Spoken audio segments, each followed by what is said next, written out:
What's goody, what's poppin' YouTube? It's your boy, WhosManz. If you are new to the channel, go ahead, hit the subscribe button because we are getting through all 32 teams. And as you see right now, this is the second part of my 32 team playbook series for the 49ers. Go ahead, hit the like button as well. And yeah, man, we about to get into it.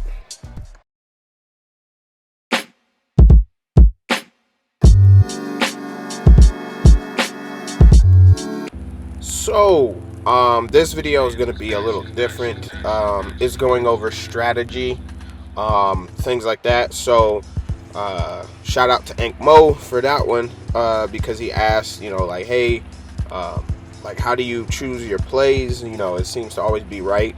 And I'm going to let y'all know right now, and even with pros or, whatnot, pros more so than me, you never know if the play you called is the right play. It's more so based off tendency and your scheme and also the team. So, for instance, if you're choosing a team like the Chiefs, if you know that you like to run the ball a lot, the Chiefs are probably not the best team to use. You'd probably want to use the Cowboys, the Niners, the Titans, something like that, a team like that. So first off, use a team that suits your play style. If you like scrambling with the quarterback, you like doing stuff like that, the Cardinals, the Ravens, any team with a mobile quarterback like that, the Bills, maybe, something like that, the Panthers. Next, really work on your scheme. Find a playbook that you really like. So once you find a playbook you really like, go through all the playbooks, look at all the plays. If you're I guess a veteran in Madden, like you've been playing long enough, you understand what plays you play, what plays you use best, what plays just work better with you. Use those playbooks. So if you're better with a spread type offense, maybe use the Cardinals. I'm trying to think. The Cardinals are probably my favorite spread playbook, but use the spread playbook, the run and shoot, something like that to spread the ball. If you like running the ball, run balance, the Niners playbook, the Cowboys playbook, anything with a lot of good under center, or doesn't even have to be under center. The Ravens have a good running playbook as well. Figure that out.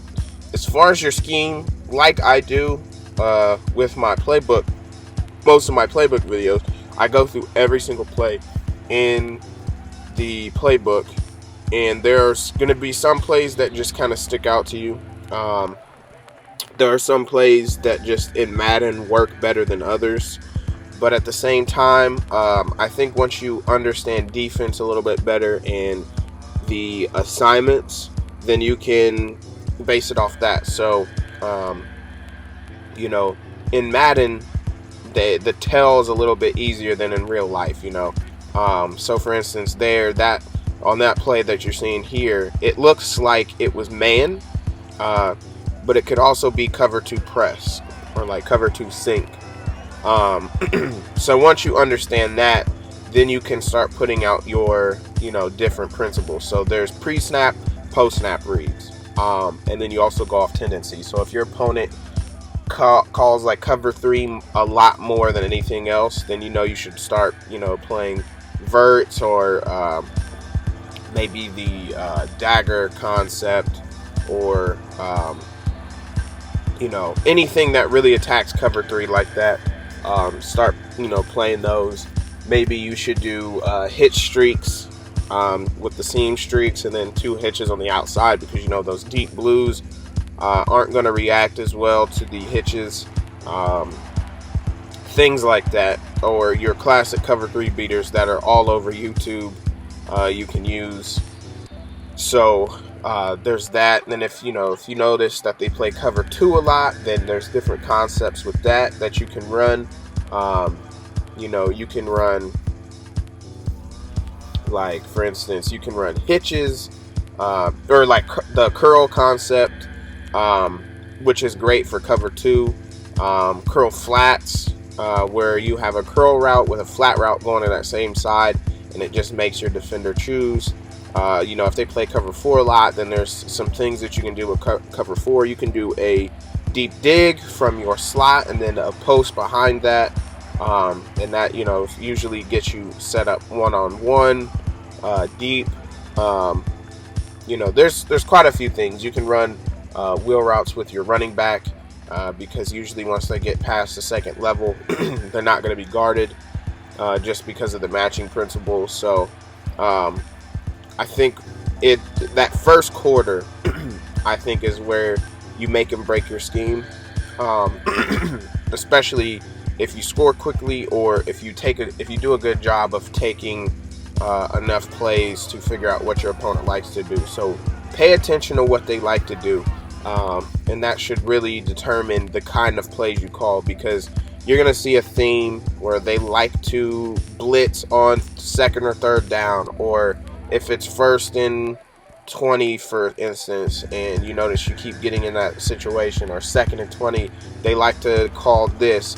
Then, you can start coming back and making adjustments. And, if they really, on second and 10, for instance, if they keep calling cover for a drop show 2 and spying the D tackle, you can, call a draw, because there's not as many people coming towards the line and you should have better blocking. Or, if they like to call a lot of man, you can call a lot of mesh concepts, which kills man. Or, you can throw out your double moves, your zig routes, stuff like that. And that's, I think, what really helps on offense. You don't have to be like this Madden guru, I don't think. I think it's more so eliminate mistakes. If you practice your scheme, play against the computer a lot. That's what I do. I play against the computer a lot on all Madden, because I know all Madden will cheat. But if I can get, really long drives, a lot of plays, but, I score, then I know, okay, I have to just have that same mentality when I'm playing against somebody, because, people are different than the computer, obviously. So going with that mentality, it definitely works. Now, when you're actually in the game and you're choosing your plays, and you're doing a good job of choosing your plays, I think then comes the why am I having a brain fart right here? But you just have to make your smart decisions. Don't play the game with your emotions. There's a lot of times where maybe I've gone for it on fourth down on my side of the field where I shouldn't have, and if I don't, convert it, my opponent gets the ball that much closer to the end zone. So I know punting is probably it's hard to do, especially in this, because you don't get the ball, you don't play as long. But there are times where punting the ball actually helps you, because if you notice your opponent goes for it a lot on fourth down and you get them to fourth down a lot, you punt the ball on their side of the field, you get one stop. Now you're that much closer, as opposed to having to stop them close to the end zone and getting just 3. Or if you think a guy is kind of open but you're not sure, you don't have to force it. If you have a mobile quarterback, just run or just throw it away and play for the next down, because sometimes they'll make the mistake and maybe you can run the play back, and they make that mistake, don't guard it, and then you get your first down. So don't force it. You see in some of my games I force stuff and it leads to points on the other end. So learn from that Eagles game that I showed you guys. I think I played really smart in that game, and I went, 22 for 22 and won the game. Also with the Washington game, I had a punt, which led to me actually doing a lot better.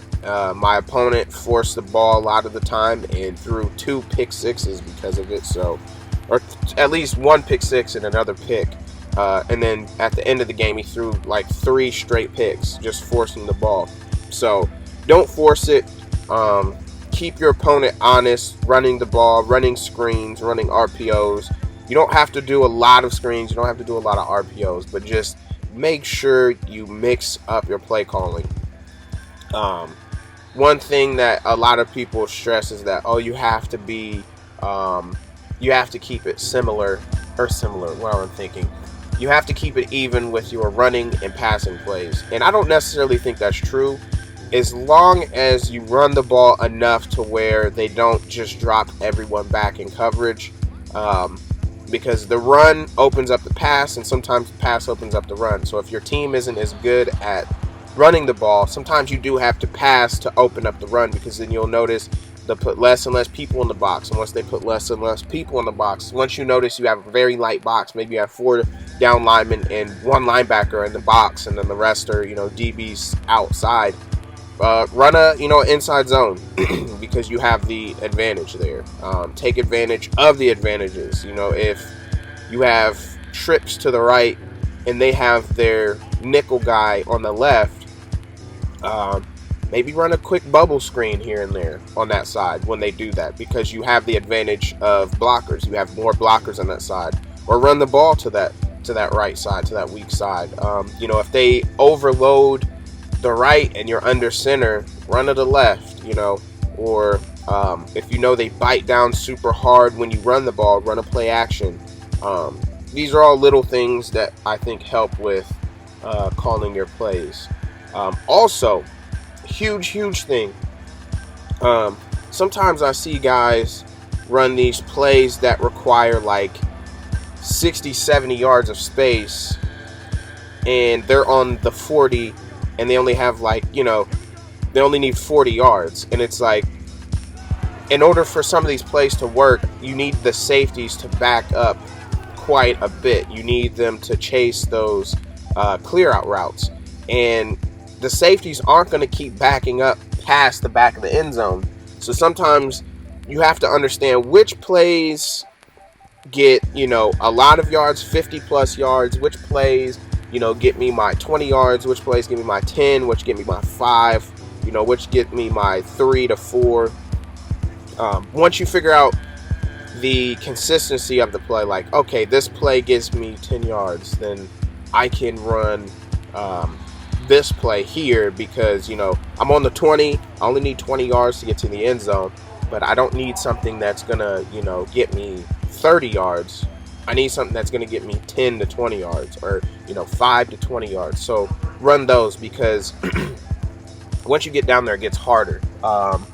And if you can't clear it out, you're just going to throw it in the back of the end zone where all the safeties are, all the corners are. So definitely do that as well.